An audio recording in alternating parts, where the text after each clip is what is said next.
Center. A partir de este momento, todas las voces se unen en una sola señal. RCR presenta Conexión 750 con María Alejandra Trujillo.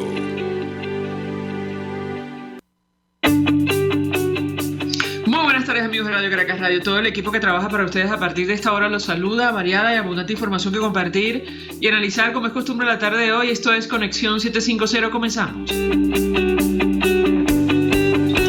Y en esta parte del programa saludamos a nuestro invitado Rafael Lucate, coordinador general del Programa Venezolano de Educación y Acción Provea. Gracias por atendernos. Muy buenas tardes. Buenas tardes, María Alejandra. Gracias por el contacto y, como siempre, saludo a tu audiencia. Un gusto conversar con nuestro invitado. La verdad, mucho interés de escuchar su opinión, su análisis acerca del tema que nos ocupa, que tiene que ver con el informe de la Misión de Determinación de Hechos de Naciones Unidas para Venezuela, un documento contundente, demoledor, han dicho algunos, donde detallan las conclusiones del último informe referido a crímenes de lesa humanidad cometidos a través de los servicios de inteligencia del Estado y estructuras y personas involucradas en la implementación de un plan para reprimir a la oposición al gobierno. Yo le pediría un primer comentario de su parte y sobre todo los señalamientos que hacen desde la figura de Nicolás Maduro, pasando por altos funcionarios de su administración. Lo escuchamos. Nosotros, como Organización de Derechos Humanos, teníamos muchas expectativas por este tercer informe, porque ya la misión independiente había anunciado que iba a enfocarse en las cadenas de mando. Y además iba a hacer mucho más detalle en la actuación de los organismos de seguridad y de inteligencia venezolanos en las violaciones de derechos humanos. Así que para nosotros es el mecanismo más contundente que tenemos para aclarar qué fue lo que sucedió, un mecanismo de verdad. Y es por eso que estamos haciendo tantos esfuerzos para que ellos puedan seguir trabajando sobre Venezuela, porque hay que recordar que el mandato, su creación, en primer lugar, solamente estipuló que pudieran trabajar durante 2 años, que se acaban ahorita en este mes de septiembre, y hay una propuesta de que ellos puedan seguir trabajando 2 años más sobre Venezuela. Así que es un mecanismo muy contundente para señalar responsabilidades individuales, las jerarquías que han permitido que esas graves violaciones ocurrieran, y además, por supuesto, también genera una importante disuasión a las autoridades para que contengan su intención de aumentar el abuso de poder cuando son monitoreados internacionalmente. ¿Qué tan grave es los señalamientos que están allí contra altos funcionarios del régimen venezolano por presuntos delitos de lesa humanidad, tomando en cuenta la investigación que avanza en la Fiscalía de la Corte Penal Internacional? Lo escuchamos. Sí, un elemento importante es que ellos hablan que todas estas violaciones responden a una política de Estado, a un plan, ¿no? Y esto es importante reiterarlo porque generalmente cuando el gobierno se defiende en estos escenarios internacionales, lo que habla es que son actuaciones aisladas de algunos funcionarios que se han salido de control y que serían los supuestos responsables de las violaciones de derechos humanos. Entonces aquí el señalamiento va en una dirección contraria. Es un plan, ¿verdad?, que ha sido del conocimiento de las más altas autoridades, con la aprobación y supervisión y monitoreo de esas autoridades, y es por eso que hay una sistematicidad en diferentes momentos y en diferentes lugares del país de personas que han sido víctimas de estas graves violaciones a los derechos humanos. Así que eso es muy importante, esa afirmación que responde, digamos, a una política de Estado. En segundo lugar, nos parece muy importante el relevamiento que hay de algunas situaciones que han sido poco conocidas en el país. Una de ellos, por ejemplo, es la existencia de centros de detención clandestinos. Incluso ellos sugieren una serie de ubicaciones en el caso de Caracas, donde se ubicarían. Y además también establecen unos patrones de tortura realizados tanto por la DIGESIM y por el SEBIN. Así que esto es un insumo de mucho peso para que sea evaluado por la Fiscalía de la Corte Penal Internacional y comience, digamos, a tomar decisiones en cuáles son los casos concretos que van a ser investigados. Bueno, la verdad es francamente delicado lo que se menciona allí. Es un horror, si me permite, lo que ellos describen, lo que ha venido pasando y continúa ocurriendo en nuestro país. Ellos hablan de los delitos cometidos dentro de centros de detención en el ICOI del SEBIN, en Boleita de la DGCIN, y la especial atención que pusieron en estos recintos por el número especialmente elevado de violaciones y delitos ocurridos dentro de estos centros entre 2014 y la actualidad. Yo le pedí un comentario sobre este punto en específico. Lo escuchamos. Sí, yo creo que hay allí una investigación muy completa sobre la situación de privación de libertad por razones políticas, especialmente en Boleíta y en el Helicoide en Caracas, y bueno, ahí sugieren también otros sitios, ¿no? Y además hay un elemento importante que es de mucha sensibilidad para los organismos internacionales de protección, que tiene que ver con los delitos de naturaleza sexual, con los abusos sexuales que lamentablemente están allí descritos de una manera dramática.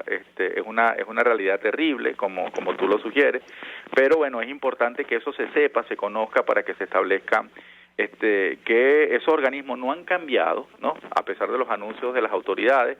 Y en segundo lugar, los anuncios que se han hecho han sido insuficientes para garantizar que estos abusos, por un lado, no se repitan, y que en segundo lugar se estarían investigando y sancionando a los responsables. Creo que es muy enfático estos dos informes en decir que las medidas que se han anunciado no han cumplido con ninguno de los estándares internacionales, ni se han reducido los porcentajes de impunidad, que siguen siendo muy altos.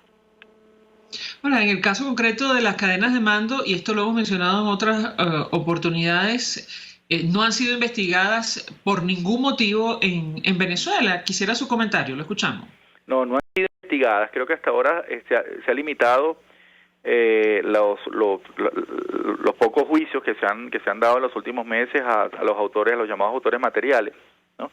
Y además, como han denunciado los familiares de las víctimas, por imputaciones que han disminuido la gravedad de los hechos, y que por supuesto eso restaría la cantidad de años en los cuales las personas estarían privadas de libertad. Así que se ha hecho todo lo posible para que esas personas tengan la menor pena posible, y además no se ha tocado hasta ahora todo lo de las responsabilidades de las jerarquías de quienes dieron la orden. Así que el informe es muy contundente en decir que no solamente los directores de los organismos de inteligencia conocían, daban órdenes, sino que incluso se dice que altas autoridades de Miraflores han estado permanentemente monitoreando que se cumplan esas órdenes sobre privaciones ilegales de libertad, sobre maltrato, sobre conseguir información a cualquier costo, ¿no?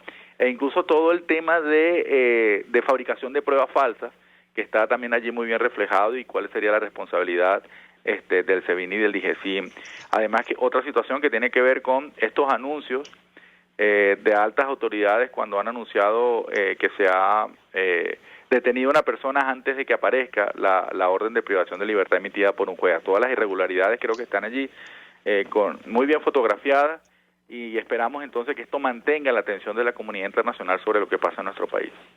Ahora, hay un elemento especialmente preocupante, que lo conocemos por las denuncias que hemos escuchado, pero que ellos, me refiero a la misión, lo describen perfectamente, que tiene que ver, bueno, con la selección, perfil de los objetivos de los cuerpos de seguridad, el modus operandi, digamos, de esta estructura que funciona en Venezuela, la recopilación de información, vigilancia, las detenciones, como ha dicho nuestro invitado, la fabricación o manipulación de pruebas, la desaparición en centros clandestinos, la tortura, otros tratos crueles, inhumanos o degradantes. Yo le pedí un comentario sobre este punto en específico, es decir, la radiografía que ofrece este informe sobre este modus operandi que todavía está vigente en Venezuela. Lo escuchamos. Sí, yo creo que eso nos ratifica que hay una arquitectura de la impunidad y la represión en Venezuela, que eso no responde a actuaciones aisladas o actuaciones extraordinarias, sino que ya se ha instalado como una cultura de respuesta institucional a la disidencia, como ellos lo dicen. Aquí hay una política de persecución a la disidencia que cuenta con el aval de las más altas autoridades dentro de Venezuela, ¿no? Yo creo que también hay otro señalamiento que es de especial preocupación, que tiene que ver con la asesoría de gobiernos extranjeros, específicamente el gobierno de Cuba, en cómo realizar toda esta o cómo construir todo este mecanismo de represión que incluye tortura y tratos inhumanos, crueles y degradantes contra las personas que son privadas de libertad.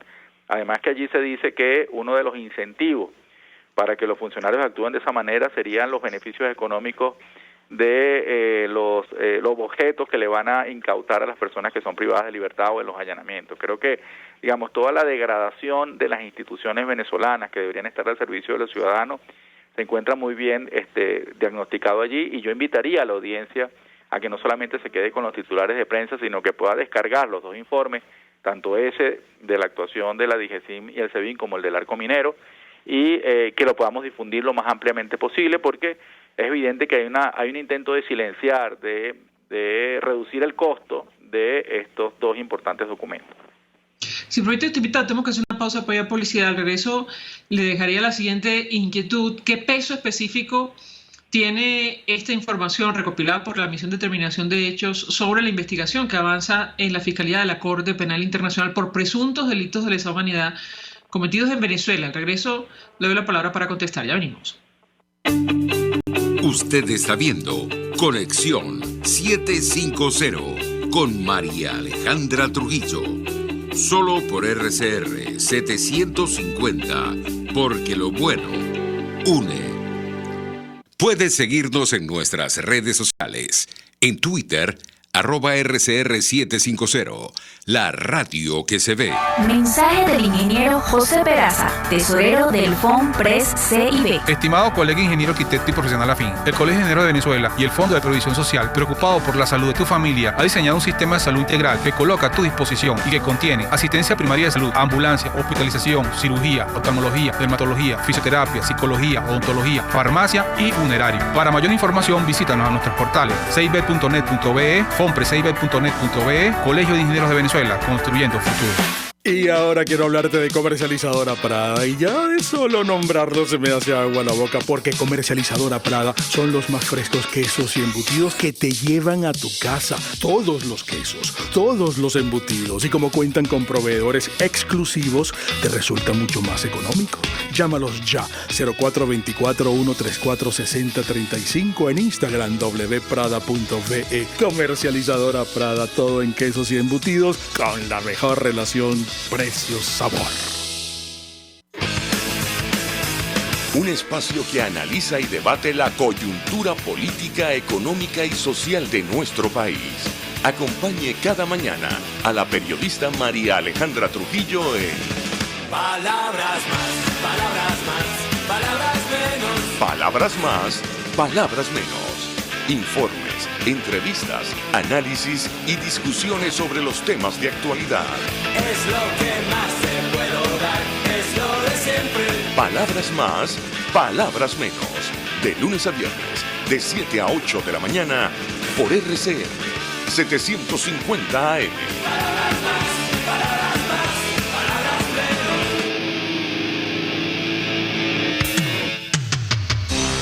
Antes de empezar el día, entérese de lo que acontece en el país junto a Pedro García Otero en Titulares de la Mañana. De lunes a viernes a las 6:30 de la mañana. Acompáñelo y empiece su día bien informado. Titulares de la Mañana con Pedro García Otero. Solo por RCR 750 AM. Porque lo bueno une. RCR 750 AM. Porque lo bueno une.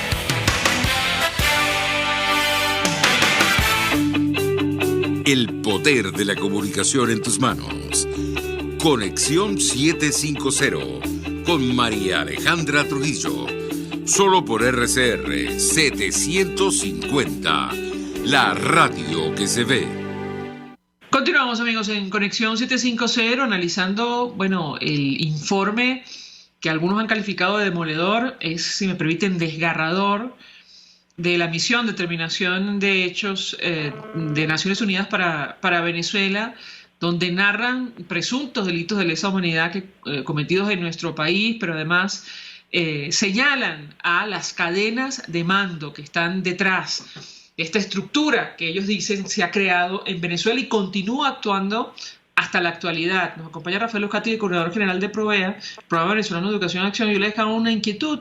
¿Qué peso específico tiene este documento en el marco de la investigación que adelanta el fiscal de la Corte Penal Internacional? Lo escuchamos.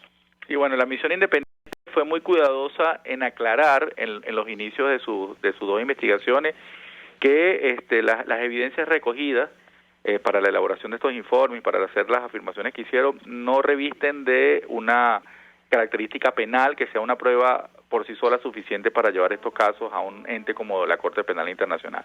Sin embargo, los señalamientos que se hacen allí se constituyen en un insumo muy importante para ser evaluado actualmente por la Fiscalía, que está tomando decisiones sobre cuáles son los casos cuáles son las situaciones en las cuales tiene mejor información para poder abrir una investigación concreta. Allí hay con mucho detalle la responsabilidad de algunos altos funcionarios, de los directores del SEBIN, los directores del DIGESIM, del helicoide o de la cárcel de Boleíta, por ejemplo, o incluso también hay sugerencias sobre autoridades más altas en Miraflores sobre su responsabilidad en estas situaciones, y yo creo que esos nombres están entrando entonces en la lista de prioridades de la Corte Penal Internacional para ser dilucidado su posibilidad de iniciar una investigación. Entonces se convierte en un insumo muy importante, no es automático, ¿no? Porque ellos no pudieron entrar a Venezuela para estar en el terreno y recoger las evidencias, ya eso será una labor que va a hacer la Fiscalía en la apertura de su oficina dentro de Venezuela, que todavía no tenemos la información de cuándo va a ser, pero sí es una información de mucho peso, que yo creo que aumenta el expediente sobre la necesidad de continuar con estos mecanismos internacionales de protección sobre nuestro país. Justo le quería preguntar, porque en el marco de la Asamblea General de Naciones Unidas, varios presidentes se refirieron a la situación de derechos humanos en nuestro país. Sin ir más lejos, Mario Abdo Benítez de Paraguay adelantó que ellos van a promover con otros gobiernos la prórroga del mandato de la misión de determinación de hechos de la ONU. ¿Qué puede decirnos sobre este punto en específico? Lo escuchamos. Sí, ese anuncio fue muy importante porque cuando se creó la Misión Independiente de Determinación de Hechos en el año 2019, eso fue una iniciativa impulsada en ese momento por el Grupo de Lima, ¿no? Fue muy importante que esa coalición de gobiernos regionales impulsara la necesidad de crear este mecanismo de investigación, ¿no? Y ahora cuando necesitamos que se renueve, es decir, que le den la posibilidad de continuar trabajando sobre Venezuela, no teníamos una coalición regional que liderizara esa solicitud, ¿no? Entonces ha sido Paraguay la que ha tomado la iniciativa, está siendo acompañada por otros países como Chile, por ejemplo, como Brasil y como Canadá en esta solicitud, porque hay que presentar una propuesta por escrito, lo que nosotros llamamos una resolución, de cuáles serían las competencias y el alcance del trabajo de la misión independiente en los próximos 2 años.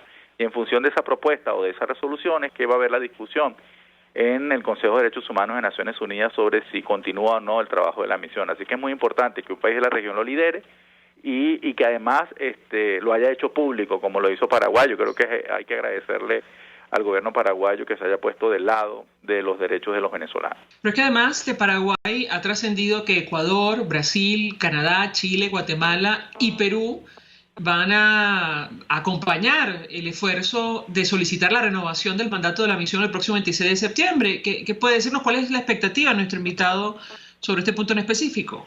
Sí, nosotros hemos recibido muy buenos mensajes sobre que tenemos los votos suficientes para que haya la renovación del trabajo de la misión sobre Venezuela, ¿no? Hay que recordar que esto se decide por mayoría simple y habría que tener más votos a favor que abstenciones o votos en contra. Y hasta ahora todos los mensajes que hemos recibido de toda la incidencia internacional que hemos realizado en los últimos meses es que los votos están, ¿no? Deseamos que eso sea así y que la semana que viene tengamos ese anuncio que para nosotros sería lo mejor que puede ocurrir en materia de derechos humanos para los venezolanos en este 2022. Ojalá que este informe haga reflexionar al gobierno de Colombia, ¿no?, que ha anunciado la posibilidad de retirar la denuncia sobre crímenes contra la humanidad en la Corte Penal Internacional. Creo que ese sería muy mal mensaje del gobierno de Petro sobre su compromiso con la defensa de los derechos de los ciudadanos venezolanos. Nos llama la atención porque además los delitos que están siendo investigados en la Fiscalía de la Corte Penal Internacional por presuntos delitos, o crímenes atroces cometidos en nuestro país, en el informe de la misión también figuran las ejecuciones extrajudiciales, las desapariciones forzadas, detenciones arbitrarias, y yo le pediría un comentario al respecto. En su momento, la antigua fiscal Fatou Bensouda aclaró que la cantidad de delitos que se investigan en Venezuela, eso, digamos, se podría incrementar en el tiempo, en la medida que avanzaran las averiguaciones. ¿Qué puede decirnos sobre este punto? Lo escuchamos. Es muy interesante no solamente el rango temporal, que es a partir del año 2014, sino también la diversidad de temas que está tocando la misión, porque además de los que hemos hablado, también hizo un muy importante informe sobre el arco minero el arco minero del Orinoco, sobre los derechos ambientales de los venezolanos y todas las violaciones de derechos humanos allí, ¿no? La misión ha dicho en este tercer informe que hay otras cosas en las cuales habría que seguir profundizando, Por ejemplo, hay que seguir investigando sobre la responsabilidad de los fiscales y de los tribunales en las violaciones de derechos humanos, cosa que ya sugirió en su segundo informe. Pero allí también hay una cadena de mando que habría que ser señalada, y también nosotros les hemos sugerido que debería también incluir la propia responsabilidad de la Defensoría del Pueblo, que tiene un mandato teóricamente en prevenir algunas de las graves violaciones que han ocurrido en Venezuela y que su silencio es estruendoso. Así que la profundidad, la extensión del daño a los venezolanos pues ameritaría no solamente tener una misión independiente de determinación de hechos, sino otros mecanismos de investigación que además pudieran entrar a Venezuela para poder conversar con las víctimas, por supuesto reunirse con las autoridades, pero además estar acá para poder levantar la mejor información posible. Así que vamos a continuar exigiendo que todos estos mecanismos estén abiertos sobre Venezuela, decir que las autoridades del país están muy activas en decir que ya hay trabajo suficiente con la Corte Penal Internacional y con el Alto Comisionado y que no sería necesario que otros organismos estuvieran actuando sobre el tema venezolano. Nosotros decimos que sí, que todos abordan la situación desde un lugar diferente, todos tienen un rol distinto y que además hay muchas cosas todavía por investigar, por sacar a la luz, por emitir verdad a favor de todas las personas que han sido afectadas en los últimos años en nuestro país. Sobre lo ocurrido en la sede de Provea, que tanta preocupación generó entre organizaciones no gubernamentales y defensores de derechos humanos, ¿qué puede compartir con nosotros? Me refiero a la presencia de funcionarios del Servicio Bolivariano de Inteligencia, el SEBIN. Lo escuchamos. Sí, bueno, creo que el día escogido por los funcionarios del SEBIN para intentar intimidar a los familiares precisamente cuando se estaba haciendo público este informe de la misión de determinación de hechos que describe con bastante detalle cuáles son las actuaciones de ese organismo. Así que allí lo que había era la intención de atemorizar a los familiares de los trabajadores detenidos en Venezuela para que no continúen movilizados, no continúen denunciando. Aquí lo que se intenta imponer en este momento es la hegemonía del silencio, y los venezolanos tenemos que seguir denunciando en voz alta lo que sucede en nuestro país porque es la única manera que estos organismos puedan seguir trabajando. Así que se intenta intimidar de cara a un escenario electoral para que la ciudadanía, digamos, esté atemorizada, no esté organizada, no esté movilizada en la defensa de sus derechos, y va a seguir siendo nuestra vocación seguir acompañando a las víctimas dentro de nuestro país frente a todas estas situaciones lesivas de su dignidad. Rafael Uzcategui, un millón de gracias, como siempre, por atendernos, acompañarnos, coordinador general del programa Venezolano de Educación y Acción Provea, expresando opinión y análisis acerca del tema que debatimos en esta parte del programa, que tiene que ver con el último informe de la misión de determinación de hechos de la ONU para Venezuela.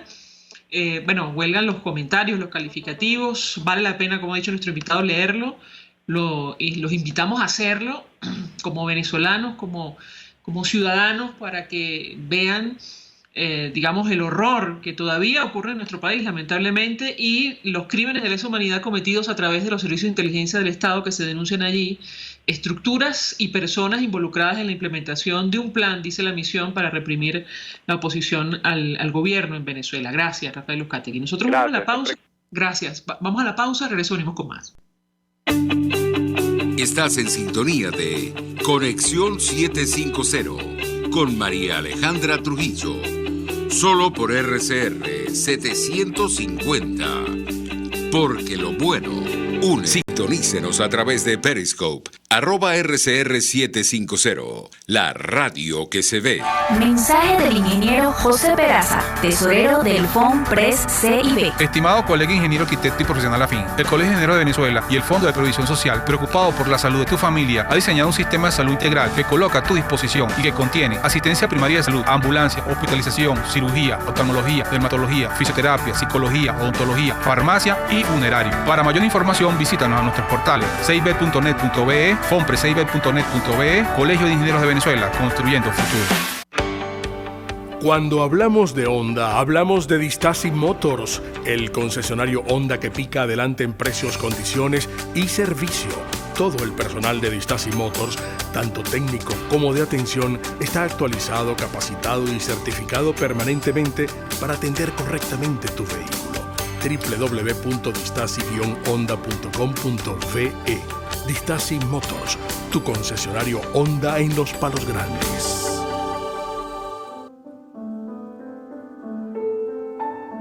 La Academia de Ciencias Físicas, Matemáticas y Naturales presenta El progreso tiene su ciencia. Hoy presentamos José María Vargas, un científico presidente. En 1835, Venezuela tenía apenas 5 años de haber sido refundada como una república independiente. Ejercía la presidencia el médico y científico José María Vargas. Era el primer civil en ocupar ese puesto y por largo tiempo sería el único. En la madrugada del 8 de julio, unos militares alzados irrumpieron violentamente en su casa. Lo arrestaron y poco tiempo después lo enviaron al destierro. Aunque Vargas fue repuesto en su cargo en agosto de 1835, unos meses más tarde renunció irrevocablemente. Vargas había nacido en La Guaira el 10 de marzo de 1786. Estudió medicina en la Universidad de Caracas y completó su formación en la Universidad de Edimburgo. Regresó a Venezuela en 1825 y se dedicó a su profesión y a la docencia universitaria como profesor de anatomía. En 1827, Simón Bolívar, presidente de Colombia, de la cual Venezuela era una provincia, le encargó la reorganización de la Universidad de Caracas y lo designó como rector. Ese mismo año, Vargas fundó la Sociedad Médica de Caracas, germen de la investigación científica en Venezuela, destacándose él mismo por sus investigaciones botánicas. Después de su malograda experiencia presidencial, Vargas se dedicó principalmente a la medicina y a la educación. Durante 13 años estuvo al frente de la Dirección General de Instrucción Pública, antecesor del Ministerio de Educación, sin abandonar su actividad universitaria, que coronó con la fundación de la Cátedra de Química en 1842. Murió en Nueva York en 1854. Allí permanecieron sus restos hasta 1877, cuando fueron repatriados e inhumados en el Panteón Nacional. El progreso tiene su ciencia. La Academia de Ciencias Físicas, Matemáticas y Naturales presentó El progreso tiene su ciencia. Hola, les saluda Alfredo Yuncosa y los invito a acompañarnos a Con Seguridad Radio, el programa pensado en la seguridad de los ciudadanos y las organizaciones. Con Seguridad Radio, todos los sábados a las 12 del mediodía, por RCR, la radio que se ve. RCR 750 AM, porque lo bueno une. María Alejandra Trujillo te acompaña en Conexión 750, solo en RCR 750, la radio que se ve. Claro y raspado. Continuamos, amigos, en Conexión 750 y en esta parte del programa saludamos al profesor e internacionalista Félix Gerardo Arellano. Gracias por atendernos. Buenas tardes. Un cordial saludo para ti, tu equipo y la audiencia. Pues mucho interés, profesor, de escuchar su opinión y análisis acerca de lo que ha ocurrido en las últimas horas. Hemos leído toda clase de análisis acerca de la declaración que ha ofrecido Vladimir Putin en torno a la guerra en Ucrania. Algunos analistas aseguran que esta situación, este conflicto ha escalado dramáticamente a partir del día de hoy por los anuncios que ha hecho Vladimir Putin, que incluyen la amenaza nuclear. Yo le pedí un primer comentario de su parte, lo escuchamos. Bueno, yo creo que es un acto desesperado. No es la primera vez que el alto gobierno ruso habla del chantaje nuclear, no es la primera vez. Ya el canciller ruso lo mencionó a lo largo de los meses que ya lleva el conflicto, lo ha mencionado más de una oportunidad. Creo que Putin salió muy golpeado de la reciente reunión del Grupo de Cooperación de Shanghái, que él creía controlarlo, que él creía que iba a ser un respaldo absoluto y pleno a la guerra, y públicamente tanto China como la India, que los veía como aliados, le recordaron que aliados en la guerra no son. China le recordó que no habrá armas, India le cuestionó la guerra, Erdogan, que todavía no se había incorporado y se está incorporando también al Grupo de Shanghái, también cuestionó de nuevo la guerra, de tal manera que los aliados naturales, autoritarios, más cercanos, lo cuestionaron públicamente, y a eso hay que sumarle que venía de una pérdida de territorio y avances de Ucrania. Claro, está muy molesto, está muy golpeado, la situación interna en Rusia se torna cada día más delicada para él.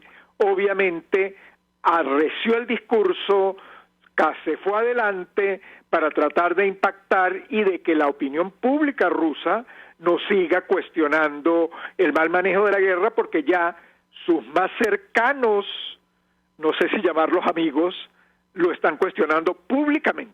Ahora, profesor, nos llamó la atención la declaración, o la reacción, mejor dicho, del presidente de Ucrania, Volodymyr Zelensky, quien no cree que Rusia vaya a usar armas nucleares, lo cual contrasta con la declaración del presidente de los Estados Unidos, Joe Biden, o el gobierno norteamericano, mejor dicho, que ha advertido que se toma muy en serio esta declaración del presidente ruso. ¿Qué opina usted? Lo escuchamos.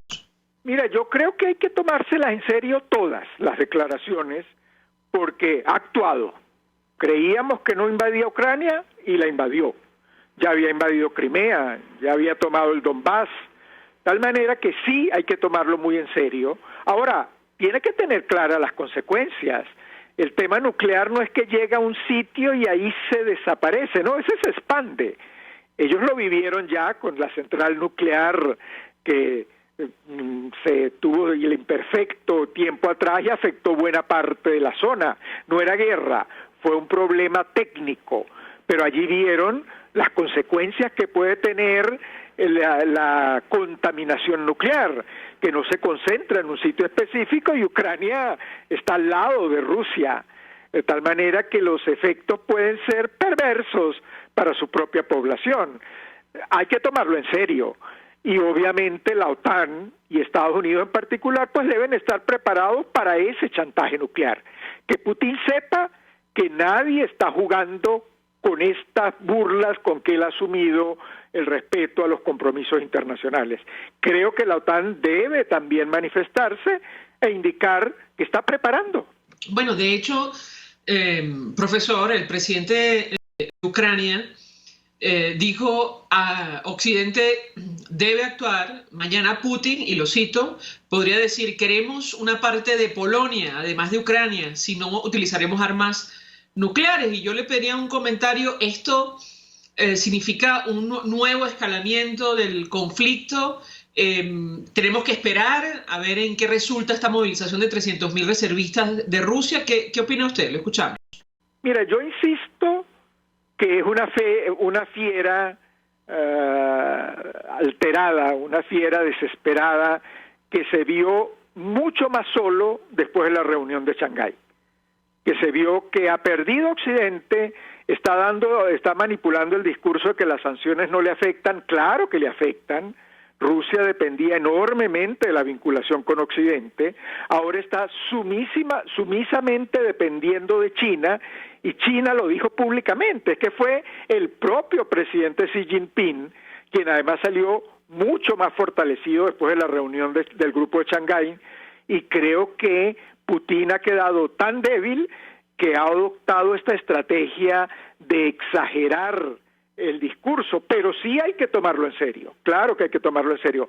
No creo que los reservistas, a menos de que sean mercenarios, que es lo que viene usando últimamente, porque son reservistas que no están preparados frente a un ejército ucraniano cada día más organizado, cada día más fortalecido. La tiene difícil Rusia y nunca pensó. Recordemos que en febrero, Putin creía que iba a ser una invasión quirúrgica. Ahí está el resultado de las invasiones quirúrgicas.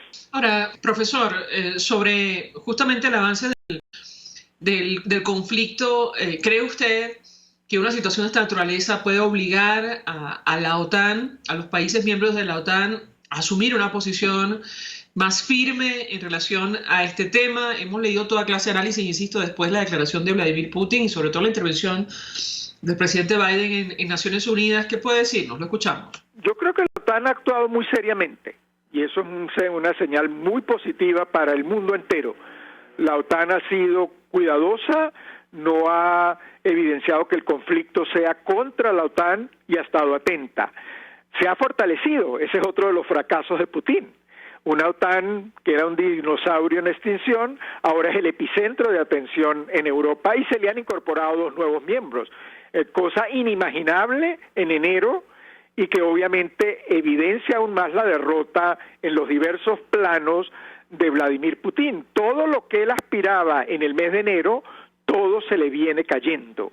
Y la reunión de Shanghái fue, creo que la gota que rebasó el vaso, de tal manera que de ahí su agresividad. Pero sí hay que tomarlo en serio, y bueno, por eso se han incorporado nuevos miembros a la OTAN, para que el paraguas de la OTAN funcione si es necesario que funcione. Eso está en manos de Putin. Pero él también tiene que saber, repito, que la contaminación nuclear no se queda en un sitio específicamente, se difunde y Rusia está al lado. Ahora, profesor, hemos visto en la cuenta, en redes sociales, de algunos periodistas y medios que todavía funcionan en Rusia, tratando escenas de pánico entre la gente, los ciudadanos, frente al anuncio de esta escalada del conflicto, del uso de las reservas para continuar con esta invasión en Ucrania. ¿Qué importancia tiene la reacción de la ciudadanía frente a este anuncio que ha hecho hoy Vladimir Putin? Lo escuchamos. Bueno, es tan difícil de manejar eso que estás planteando en un país donde todo está manipulado. Son especialistas en guerra electrónica, en la falsa noticia, en la posverdad. Tienen canales de televisión para mentir sistemáticamente todos los días del año. ¿Cómo creerle con este gesto? Claro que están utilizando a la población, claro que le están mintiendo a la población. Yo acabo de leer un titular en el que dice Putin que la amenaza nuclear es contra ellos. Y es todo lo contrario, pero eso se lo está diciendo día y noche, todos los días a su población, que no tiene acceso a más nada porque es un proceso cada día más totalitario, absolutamente todo controlado. Entonces, todo lo que proviene de los países autoritarios es tan difícil asumirlo, porque buena parte es manipulación, es falsa noticia, es manipular a Occidente. Bueno, sí, las consecuencias para su población son ineludibles, son inexorables, porque se ha alejado, porque se ha desarticulado del mercado mundial, porque quiere salirse del sistema financiero, y todo eso lo está pagando el sector productivo ruso. Entiendo que van más de 8 multimillonarios rusos que han desaparecido en circunstancias extrañas, intelectuales detenidos, ONG cerradas. Bueno, eso lo está viviendo también Nicaragua. ¿Cómo creer las noticias que salen de un país autoritario? El mayor porcentaje es manipulación. Profesor, tenemos que hacer una pausa para publicidad. Regreso, quisiera referirme a la declaración de Vladimir Putin sobre Venezuela, advirtiendo que es su socio estratégico y aliado confiable en América Latina. Al regreso le pediría un comentario. ¿Qué alcance tiene una afirmación de esta naturaleza? Ya venimos. Escuchamos Conexión 750, solo por RCR 750, la radio que se ve. Puedes seguirnos en nuestras redes sociales, en Twitter, @RCR750, la radio que se ve. Mensaje del ingeniero José Peraza, tesorero del FONPRES CIB. Estimado colega ingeniero arquitecto y profesional afín, el Colegio de Ingenieros de Venezuela y el Fondo de Previsión Social, preocupado por la salud de tu familia, ha diseñado un sistema de salud integral que coloca a tu disposición y que contiene asistencia primaria de salud, ambulancia, hospitalización, cirugía, oftalmología, dermatología, fisioterapia, psicología, odontología, farmacia y funerario. Para mayor información, visítanos a nuestros portales cib.net.be, fonprescib.net.be, Colegio de Ingenieros de Venezuela, construyendo futuro. El que sabe de sabor sabe de saber que Del Corso es la clásica pastelería italiana de Caracas. Qué ricos sus dulces típicos tradicionales, como los auténticos cannoli, la sfogliatella o la cola de langosta, no tienen comparación. La pasta seca de almendras y chocolate o su gran variedad de tortas, cumpleaños, bodas, bautizos o comuniones, reuniones familiares o eventos corporativos. Teléfonos 0212-941-1971. Pastelería Del Corso, la pastelería italiana por tradición y excelencia. Yo creo que los políticos responsables proponen ideas y dicen que son de ellas y convocan a la gente a lograr su idea. Me parece de muy mal gusto cuando la idea empieza a decir, bueno, esto no es mío, es de Venezuela. Eso significa que fracasó. Y entonces le están endosando al país la incapacidad para articular una idea que de suyo desde el principio era una idea y no un curso estratégico. A mí eso me parece de mal gusto. Me parece que el marketing político no da para tanto. Así podemos ver el mantra de Guaidó: cese la usurpación, gobierno de transición y elecciones libres. Él lo abandonó. El G4, que es del cual él es engendro, en representación bonos 2020, el hacer ingeniería financiera, recoger unos reales que no hemos visto de ninguna manera. Aquí se habla libertad con Víctor Maldonado, solo por RCR 750, la radio que se ve.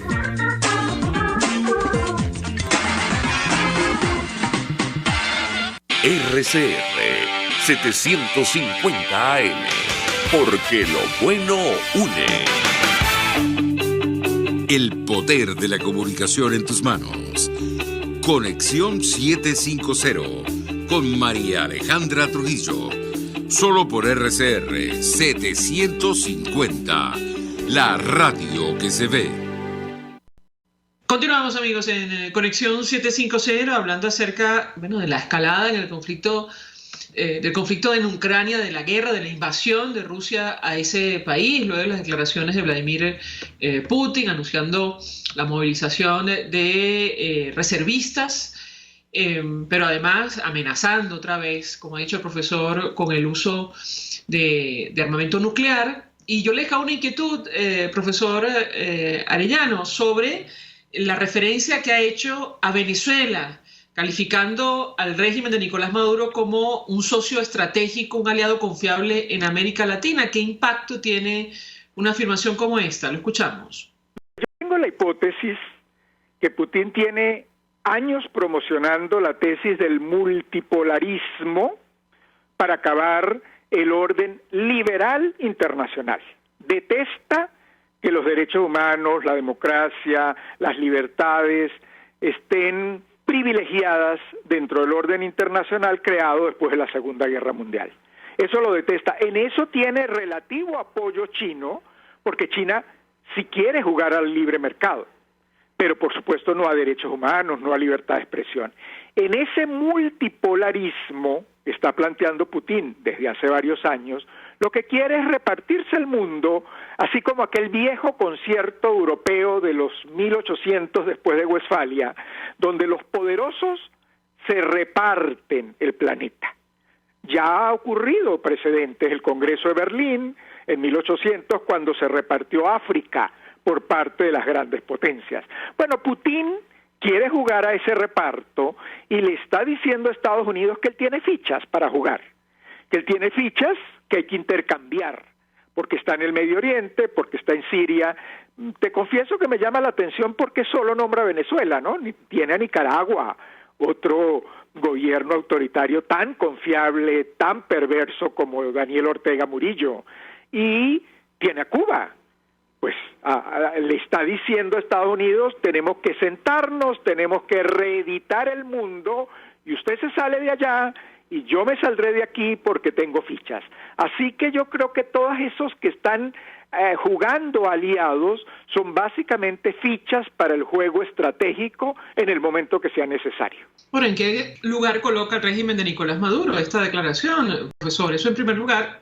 Ah, bueno, como ficha. En el momento, en segundo lugar, estaba creyendo que teníamos que los países... Perdón que lo interrumpa. Sí, la dureza del informe de la Misión de Determinación de Hechos de Naciones Unidas, que señala a los máximos responsables del régimen venezolano de estar detrás de presuntos delitos de lesa humanidad. Lo escuchamos. Si algún gobierno está creyendo que algún gobierno de un país en desarrollo está creyendo que está jugando tú a tú con los gobiernos autoritarios, que está al mismo nivel, bueno, tiene que despertarse de ese sueño. Son fichas que se jugarán en un juego estratégico en el momento que sea necesario. Por lo pronto son parte del discurso manipulador contra el imperio. Es decirle que estamos en el patio trasero, estamos a unos metros de la gran potencia. Cuídese, pero también son fichas para cuando nos sentemos a negociar, porque básicamente lo que quisiera Putin es eliminar a la OTAN de sus fronteras y tiene fichas para negociar. Tiene algunas en América Latina. El informe de las Naciones Unidas creo que fortalece aún más a las Naciones Unidas. Seguramente ya deben estar los críticos diciendo que para qué sirve eso, porque todos quieren que el trabajo lo haga el otro, que las Naciones Unidas tienen que resolverlo todo. Nosotros esperando a que las Naciones Unidas resuelvan. Las Naciones Unidas está haciendo un enorme trabajo, está haciendo lo que puede hacer, lo que la normativa le permite, y lo está haciendo exhaustiva y disciplinadamente.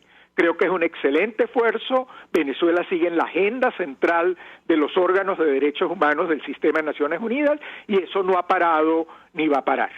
Ahora, ¿cree usted que esto tendrá algún impacto, un peso específico en los apoyos que tiene ahora mismo el régimen venezolano, profesor? Es decir, ya, digamos, por descontado, los países, la mayoría de los países, a excepción de España, de Europa, bueno, tienen en cuenta la posición de Venezuela sobre la guerra en Ucrania, pero en el caso de América Latina, luego de la información que refleja el informe, ¿cree usted que habrá algún cambio o no en lo absoluto? Lo escuchamos. Bueno, yo creo que estas izquierdas tan heterogéneas que se están viviendo en América Latina, con un enorme pragmatismo y algunas de ellas miopes o ciegas ante los derechos humanos, no creo que van a haber mayores cambios. No veo a López Obrador ni a Alberto Fernández cambiando sus posiciones. No sé cómo se va a manejar Petro con todos los eventos que tiene preparados para celebrar con Venezuela, porque bueno, la libertad de expresión en Colombia, los medios de comunicación, pues creo que van a enfatizar sobre estos recientes acontecimientos, sobre estos informes, y bueno, Petro la tiene difícil. Boric está claro, Boric ya ha señalado la prioridad de los derechos humanos en su política exterior. Profesor Félix Gerardo Arellano, 1.000.000 de gracias por atendernos, acompañarnos estos minutos, expresando opinión y análisis acerca de los temas que hemos debatido en esta parte del programa que tienen que ver con la comunidad internacional y Venezuela, luego de la declaración del presidente de Rusia, Vladimir Putin, referida a la guerra en Ucrania, al despliegue de reservas y la amenaza con el uso de armamento nuclear. Nosotros nos despedimos, lo hacemos a nombre de Jaime Estares, de la Dirección General de la Estación, en la gerencia de producción Willy Charcaya, en la producción Ya Pacheco, en los controles Gregorio González, quien tuvo el placer de acompañarles, María Alejandra Trujillo.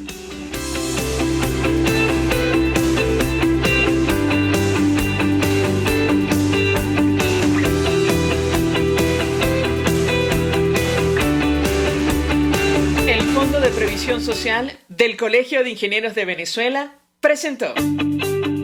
RCR presentó Conexión 750 con María Alejandra Trujillo, solo por RCR 750.